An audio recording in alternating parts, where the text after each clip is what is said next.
사랑의 나눔 있는 곳에 사랑의 나눔 있는 곳에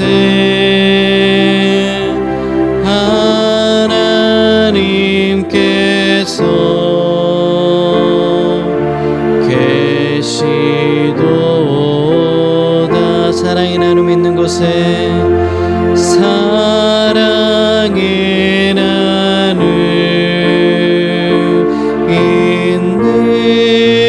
곳에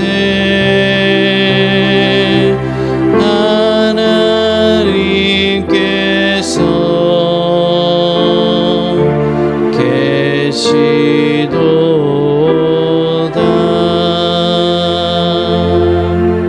아멘. 오늘도 예배하는 여러분 가운데 하나님의 은혜와 평강이 함께하길 소망합니다. 오늘은 삶의 모든 과정이 행복이다. 삶의 모든 과정이 행복이다라는 제목으로 하나님의 말씀 증거하도록 하겠습니다. 지난달 25일과 26일 이틀 동안 문재인 대통령과 손석희 앵커의 대담이 JTBC에서 방송이 되었습니다.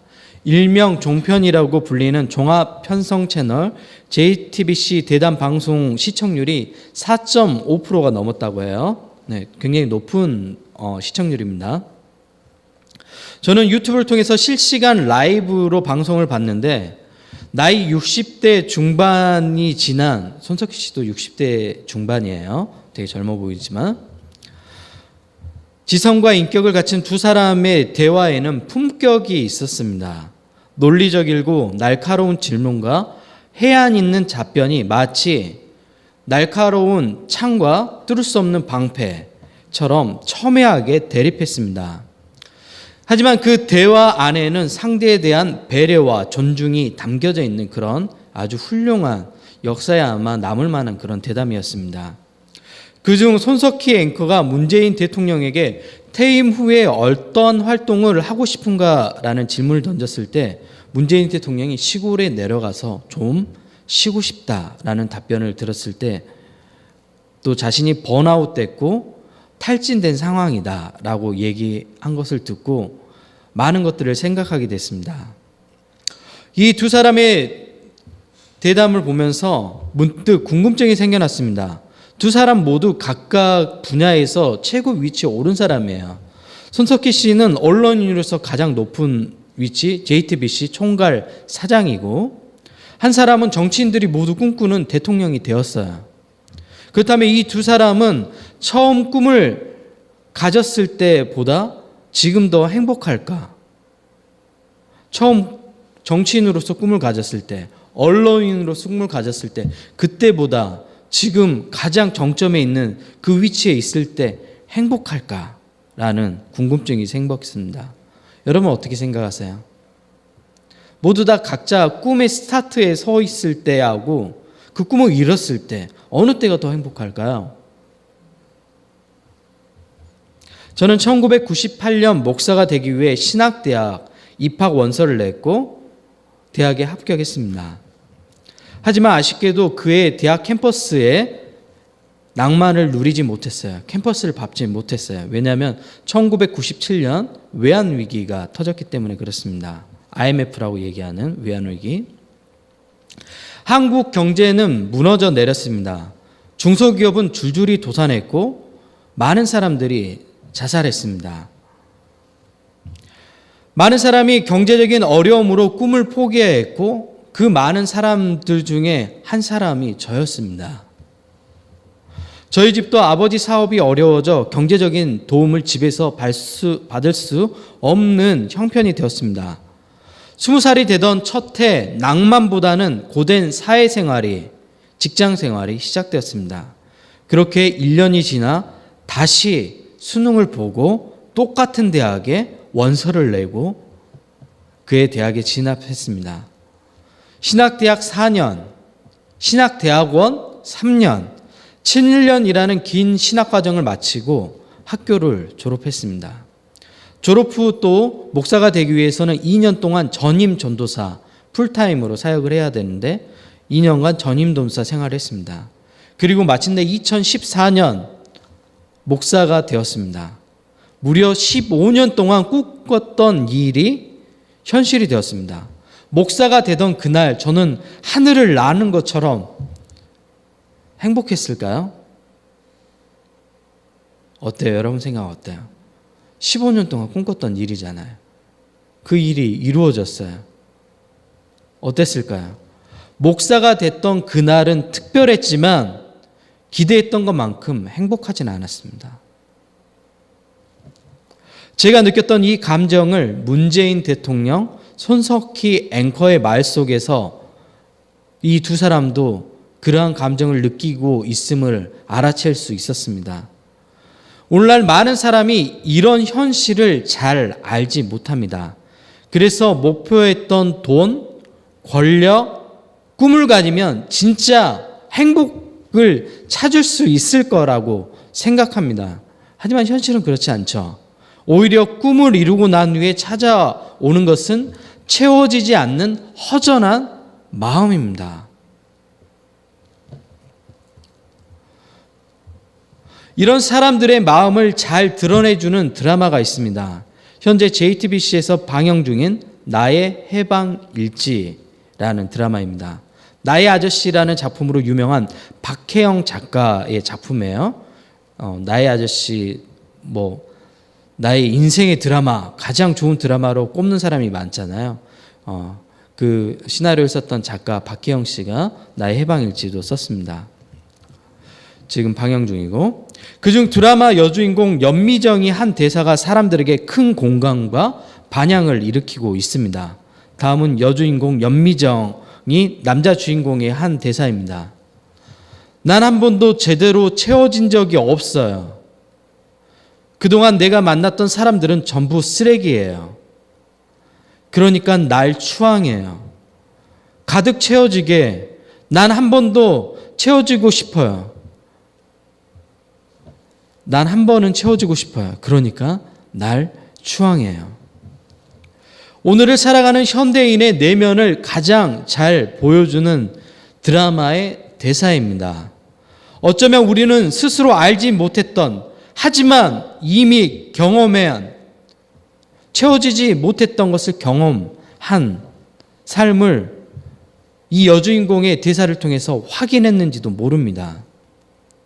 채워진 적이 없는 삶은 여러분도 이미 경험해 보았죠. 20대 청년들은 차를 가지면 행복해질 거라고 생각합니다. 우리 교회 청년들도 차를 가진 청년들이 있잖아요. 한번 물어보세요. 오빠 차를 가지니까 행복해? 네.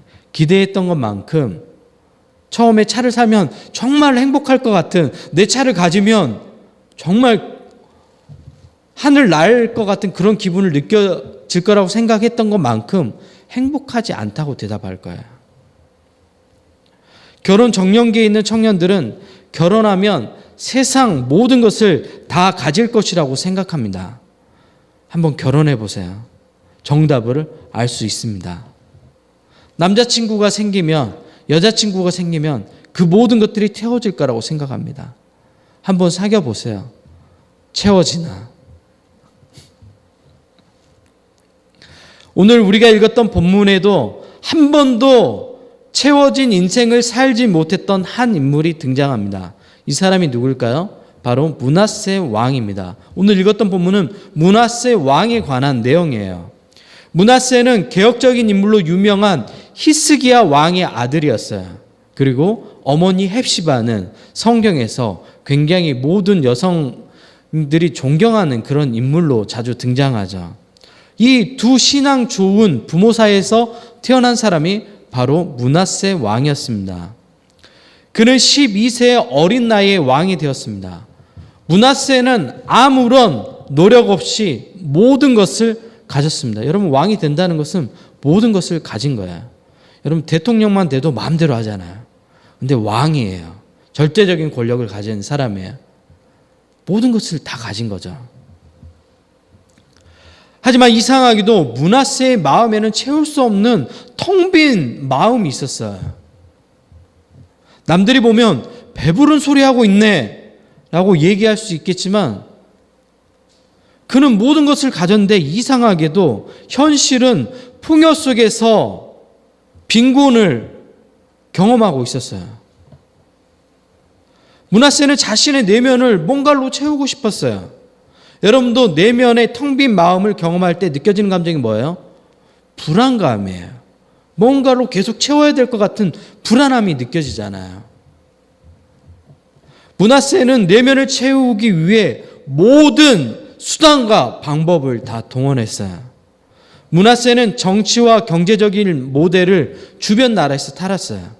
그래서 우리나라가 조금 더, 내가 다스린 나라가 조금 더 부강해지면, 경제적으로 부유해지면 내 내면을 채울 수 있을 거라고 생각했어요.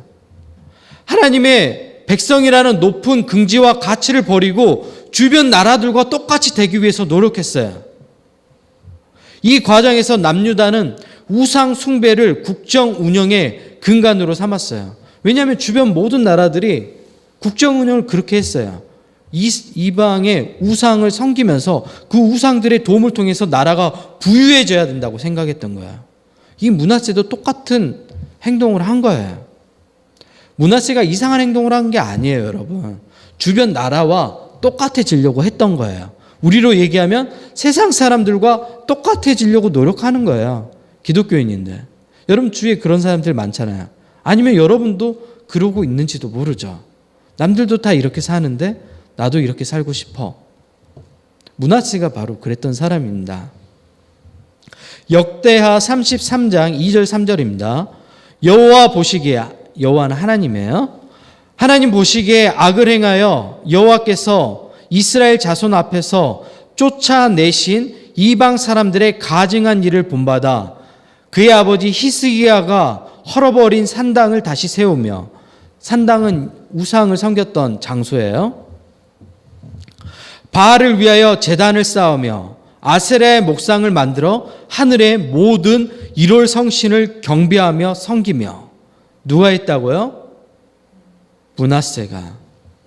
바알과 아세라뿐만 아니라 하늘의 모든 일월 성신을 다 섬겼대요.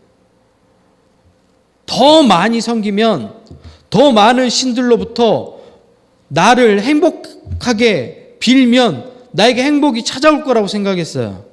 그러면 그럴수록 그런 욕망을 점점 삶 속에서 실현시킬수록 오히려 자신의 내면은 더욱더 공고해져 갔어요. 이상하게도. 더 많은 욕망을 채우면 행복해질 줄 알았는데 행복해지지 않는 거예요. 요즘 말로 하자면 우상 숭배 끝판왕이 바로 므낫세라는 사람이었어요. 프로이드는 인간의 욕망을 무의식을 통해서 발견했습니다. 그래서 우리의 무의식이 우리의 욕망을 가장 잘 읽을 수 있는 도구라고 얘기했어요. 철학자 포에르바흐는 인간의 욕망이 투사된 것이 바로 신이라고 얘기했어요. 우리는 신이란 존재를 만들어서 우리의 모든 욕망을 투영한다고 얘기했어요. 이렇게 인간은 어떠한 형태든 자신의 욕망을 채우려고 합니다. 왜요? 자신 안에 텅 빈 것을 채우기 위해서. 므낫세는 그런 사람 중에 한 사람이었던 거예요. 그냥 우리가 므낫세 왕, 악한 왕, 단순히 그렇게 생각하면 안 돼요. 므낫세도 똑같이 우리처럼 자신의 그 텅 빈 마음에 뭔가를 채우려고 발버둥 쳤던 사람이에요. 그렇게 보면 불쌍한 사람인 거예요. 여러분도 그 뭔가를 채우기 위해서 노력하잖아요. 어떠한 사람들은 많은 관계를 가지면 자신의 그 텅 빈 내면을 채울 수 있을 거라고 생각해요.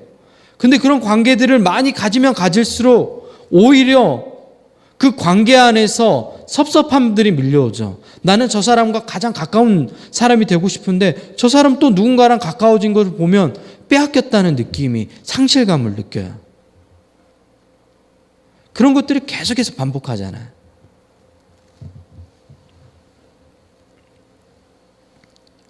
창세기에 가장 타락한 족속이 나오는데 어떤 족속이에요? 성경 공부할 때도 이야기해 줬죠. 아모리 족속이라는 족속이 있어요. 하나님께서 아모리 족속의 죄 때문에 그 가나안 땅을 심판하셨던 거야. 근데 하나님은 오래 참으신다고 얘기했죠. 무려 400년을 참으셨어요. 근데 므낫세의 악행이 이 아모리 족속부터 악했다고 이야기를 합니다. 열왕기하 21장 11절입니다. 유다왕 므낫세가 이 가증한 일과 악을 행함이 그 전에 있던 아모리 사람들의 행위보다 더욱 심하였고 또 그들의 우상으로 유다를 범죄하게 하였도다. 므낫세는 자신의 욕망을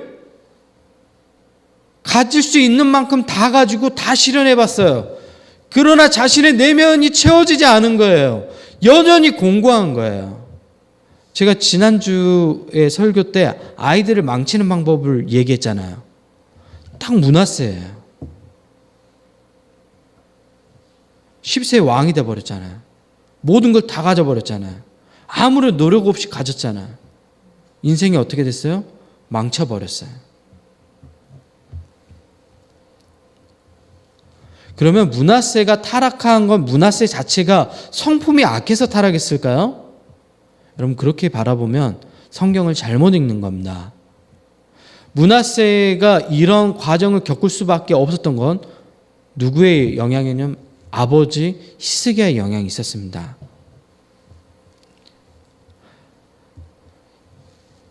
열왕기하 20장 17절입니다. 이사야 선지자가 실수한 히스기야에게 전한 하나님의 말씀입니다. 여호와의 말씀이 날이 이르느니 왕궁의 모든 것과 왕의 조상들이 오늘날까지 쌓아두었던 것이 바벨론으로 옮긴 바 되고 하나도 남지 아니할 것이요. 히스기야는 25세 왕이 되었고 강하게 종교개혁을 단행했던 사람입니다. 여러 산당을 제거했고 아세라 목상을 찍어버렸고 심지어 모세가 만든 놋뱀도 백성들이 우상으로 섬기니까 그것을 부수고 느우스탄이라고 불렀습니다. 국제적으로는 아수르에 대항해 강대국 당시 아수르였거든요. 지금으로 얘기하면 러시아 같은 나라예요. 반 러시아 정책을 펼쳤어요. 아수르는 가나안 무역 거점인 블레셋 지역도 정복해 남유다의 그 주변 지역의 무역 거점으로 삼았는데 히스기야가 그 블레셋 지역을 정복해서 남유다의 무역 거점으로 삼아요. 하지만 이 모든 노력은 므낫세가 다시 원점으로 돌리게 되죠. 그런데 그 근본적인 원인은 누구였다고요? 히스기야예요. 히스기야 때 이사야가 예언을 했어요. 왕궁에 있는 이 보물들이 모두 다 바벨론으로 옮겨갈 것이라고. 누구의 실수 때문에요? 히스기야의 실수 때문에. 히스기야 왜 그렇게 실수했냐면 바벨론에서 히스기야가 병에 걸렸다 나왔거든요. 그것을 위로차 사절단이 와요. 외신에서 이제 사신들이 온 거예요. 그랬더니 히스기야가 교만해서 어떤 걸 했냐면 모든 나라의 왕궁에 있는 보물부터 시작해서 무기고까지 다 보여줘요. 이건 왕으로서는 해서는 안 되는 행위예요. 근데 자랑하고 싶었던 욕망이 있었던 거예요. 아, 우리가 이 정도야.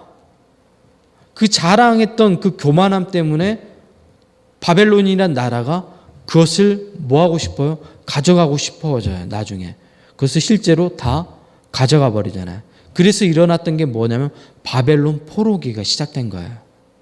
우리가 지난주 예레미야 살펴봤을 때 바벨론 포로기가 되잖아요. 그 원인 제공을 누가 했다고요? 히스기야, 므낫세의 아버지 히스기야. 이미 히스기야 때부터 타락하기 시작했고 므낫세 때 정점을 찍었던 것입니다.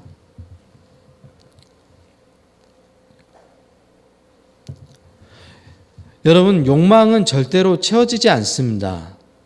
성경은 오늘 우리에게 이러한 사실을 들려주고 있습니다. 우리의 인생은 모순 자체이죠.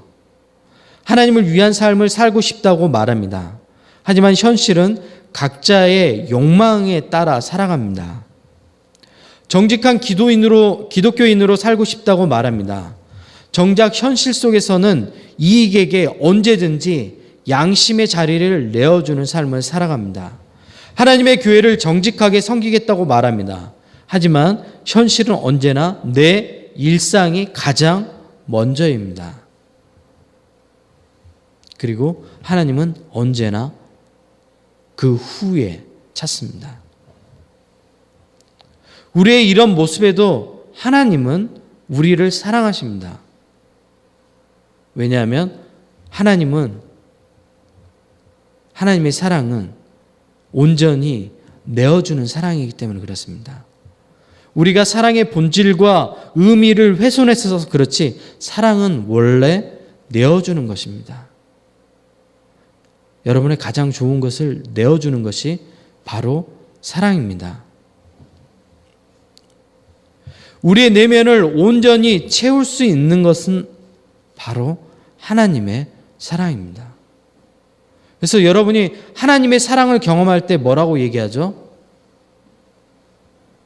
하나님의 사랑을 경험할 때 뭐라고 얘기했어요? 자신의 자신을 온전히 발견하게 되잖아요. 처음으로 자기 자신을 온전히 바라보게 돼요. 왜?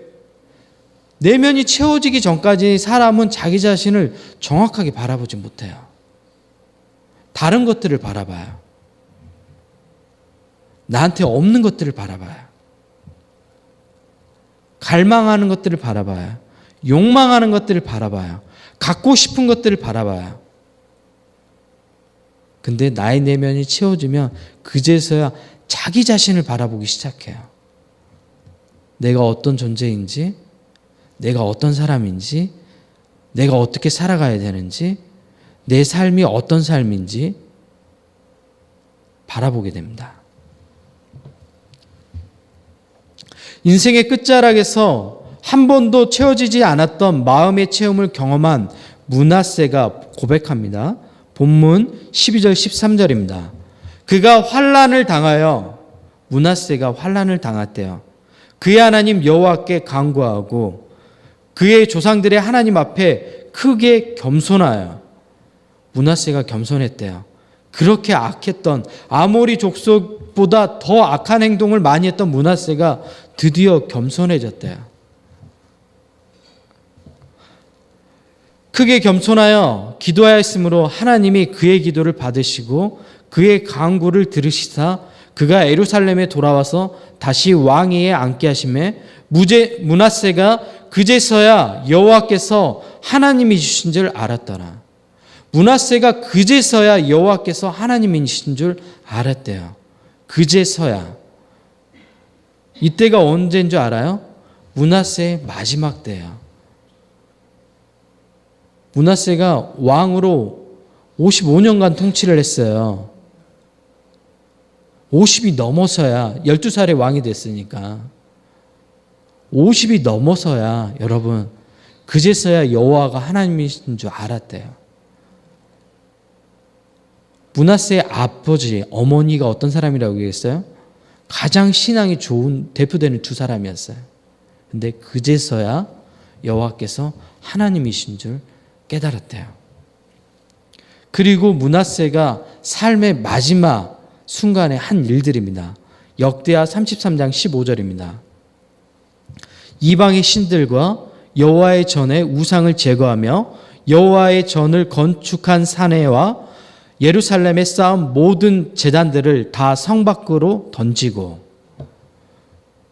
16절입니다.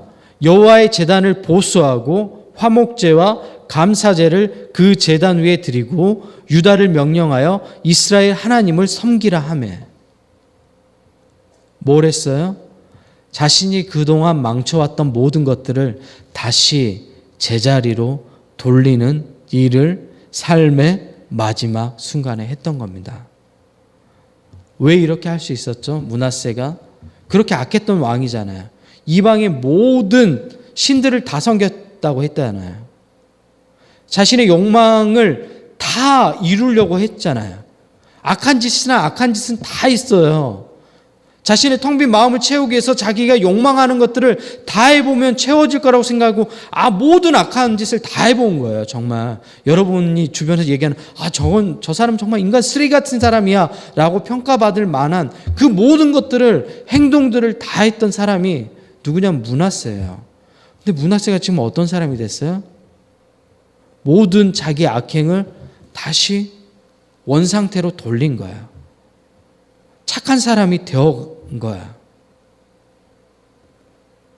왜 이게 가능하죠? 하나님으로 자신의 텅 빈 마음을 채우니까 가능한 거야. 그리고 그런 사람이 자신의 인생을 보면 매 순간순간이 뭐냐면 은혜예요. 은혜예요. 은혜예요. 그래서 나에게 주어진 모든 삶에 의미가 있어져요. 오늘 하루에 눈을 뜨는 게 의미가 있어져요. 나에게 주어진 오늘의 이 시간이 의미가 있어져요. 나를 만나는 오늘 내 주위에 있는 사람들이 소중하고 의미가 있어져요. 의미 있는 삶을 살기 시작한 거예요.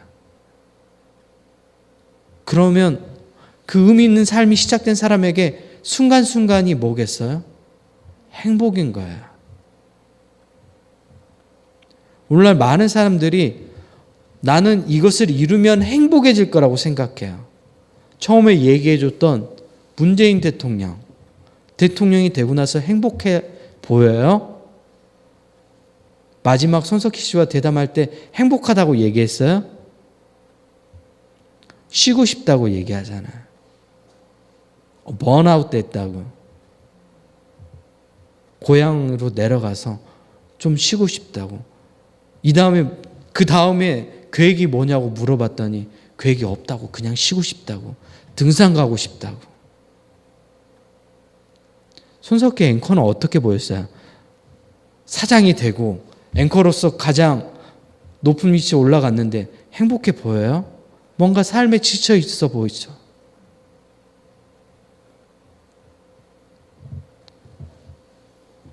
제가 목사가 되고 나서 더 행복했다고 그랬어요? 아니죠.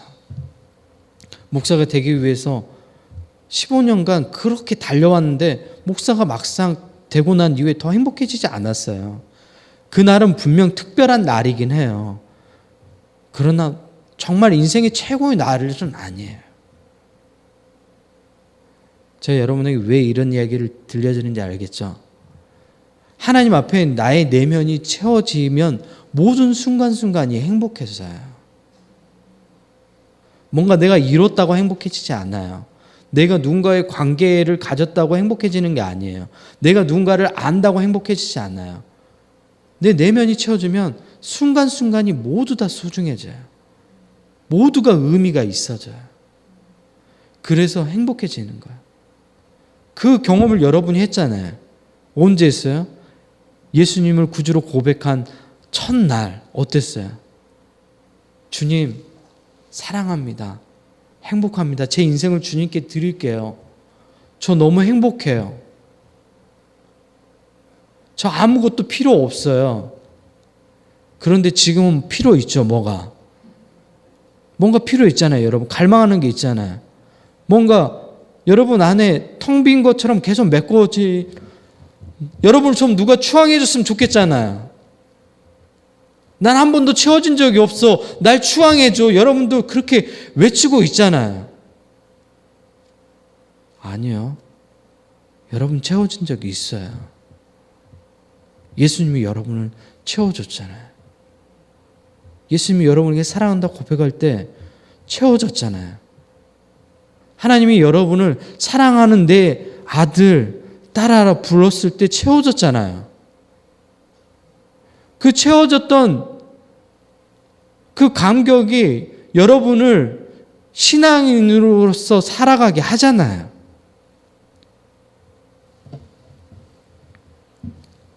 인간은 스스로 설 수 없는 존재입니다. 불완전한 존재입니다. 이 불완전성 때문에 인간은 끊임없이 완전해지려고 노력합니다. 하지만 인간은 절대로 완전해질 수 없습니다.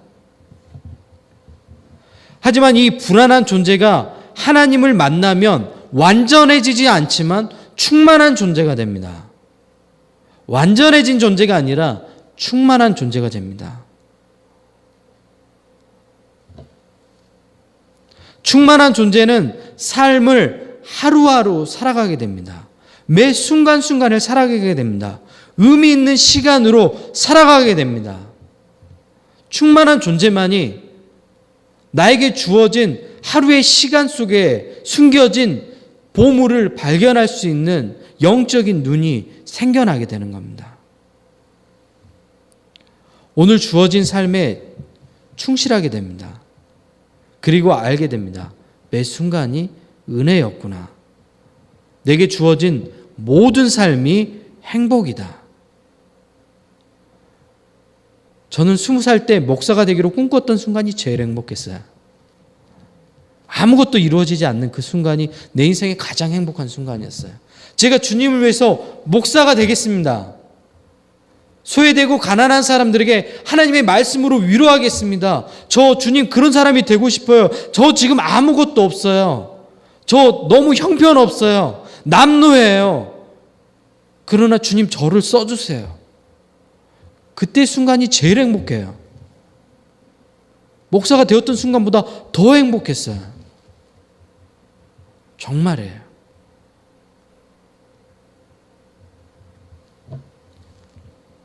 왜냐하면 내 삶이 처음으로 의미 있는 삶을 살아야겠다고 결심한 순간이었기 때문에 그래요. 의미 있는 시간들로 인생이 나에게 다가왔기 때문에 그래요. 더 이상 나의 삶에 킬링 타임이라는 건 없어요. 매 순간순간 삶을 최선을 다해서 미래를 준비하고 나에게 주어진 사람들에게 최선을 다하고 저에게 배웠던 아이들이 있어요. 그리고 저를 기억해주는 교회들이 있어요. 그 교회에 남아있던 사람들과 만나면 그런 이야기를 전해줘요. 목사님에게 배웠던 아이들이 참 많이 성장했었고 그리고 그 시기가 가장 좋았다고 얘기해요. 저는 그런 얘기를 들을 때마다 마음이 아파요. 그러면 그 아이들은 성장이 멈췄다는 얘기인 거야. 더 이상 발전하고 있지 않다는 얘기잖아요. 슬픈 얘기인 거예요. 기분이 좋은 얘기가 아니라 슬픈 얘기인 거예요. 그때 그 순간을 멈춰 있는 거예요. 삶을 의미 있는 시간들로 바꿔가지 못하고 있는 거잖아요. 오히려 목사님을 넘어섰어요. 이런 얘기가 들려오면 너무 행복해요. 아, 드디어 하나님 앞에서 자기가 어떤 존재인지 발견하고 열심히 달려가고 있구나. 그럴 때 너무 행복해져요. 전 여러분이 모두 다 그랬으면 좋겠어요. 저는 여러분에게 사다리가 되어주고 여러분은 저를 통해서 올라가세요. 더 높이 올라가세요. 더 넓은 세상을 꿈꾸고 하나님이 여러분에게 기대하는 그 삶을 살아내십시오. 존재의 충만함으로 살아가십시오. 진짜 행복합니다. 저는 여러분이 그런 삶을 살아갈 거라고 기대합니다. 누군가가 여러분을 추앙해 주길 기대하지 말아요, 여러분. 아무도 여러분을 추앙하지 않습니다. 오직 하나님만이 여러분을 채워줄 수 있습니다. 어떤 표현이든 사람들은 다른 식으로 표현하지만 그 표현은 자신을 추앙해달라는 얘기인 거예요. 그게 인기가 될 수도 있고 그게 돈이 될 수 있고 외모의 아름다움이 될 수도 있고 그러나 그런 것들로 절대 추앙되지 않아요. 얼마 전에 결혼한 손예진 봐봐요. 예뻐요? 늙었잖아요. 손예진 클래식에 나왔을 때 나는 아직도 설레. 그때를 보면. 근데 지금 손예진 보면 안쓰러워. 피부들이 억지로 너무 많이 잡아당긴 느낌이에요. 너무 많이 억지로 잡아당겼어, 이렇게. 슬퍼, 그 볼 때. 억지로 그 잡아당겼을 때 느껴지는 그 이상한 팽팽함이 있잖아요. 알아요? 20대 그냥 여러분 주위의 청년들 볼 때 그 탱탱한 피부가 있단 말이에요. 억지로 잡아당기지 않는, 탄력 있는. 근데 과학기술을 이용해서 의술로 있어 억지로 잡아당긴 이 팽팽함. 뭔가 볼 때마다 불편함이 있어. 뭔가 불편해. 억지로 잡아당겼기 때문에. 슬퍼. 20대 손예진이 그리워. 그 자연스러웠던. 근데 다 늙어요, 여러분. 여러분. 다 늙어요. 결국은 다 늙어요. 절대로 여러분, 그거는 만족되어지는 게 아니에요. 그걸 인정해야 돼요. 그걸 받아들이고. 그리고 그런 것들로 채우려고 하지 마시고 하나님으로 여러분 안을 채우십시오. 충만한 존재가 될 때 그 다른 것들로 채우려고 했던 그 공허함들이 다 채워지잖아요. 그러면 진짜 행복한 삶이 시작돼요. 내가 뭔가 이루지 못해도 행복해요. 그리고 지금 이루지 못했다고 좌절하지 않아요. 계속 가요. 저 보세요. 계속 가잖아요. 계속 가잖아요. 제가 나의 해방일지 구씨처럼 잠깐 살 때가 있었어요. 다 잃고 여수에 내려가지고 바닷가에서 구씨처럼 이렇게 그 눈빛이 내 눈빛이었어요.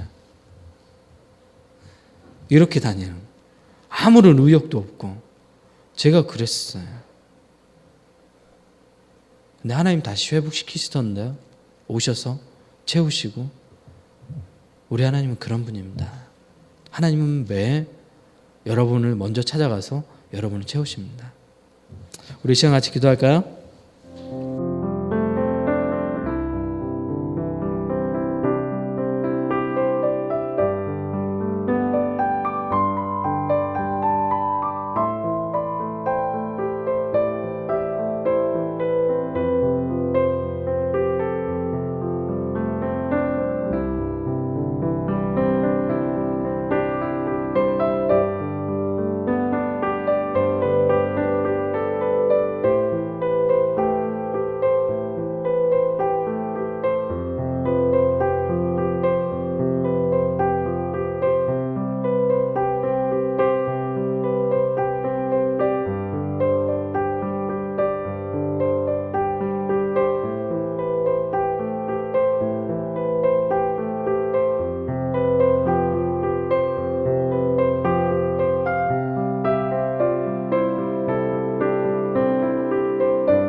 유해분교회 성도 여러분, 한 주간 잘 지내셨나요? 5월 1일 부활절 세 번째 교회 소식입니다. 첫 번째 소식입니다. 매월 첫째 주 예배 후 교회 운영위원회 모임이 있습니다. 교회 운영위원들은 꼭 참여해 주시길 바랍니다. 두 번째 소식입니다.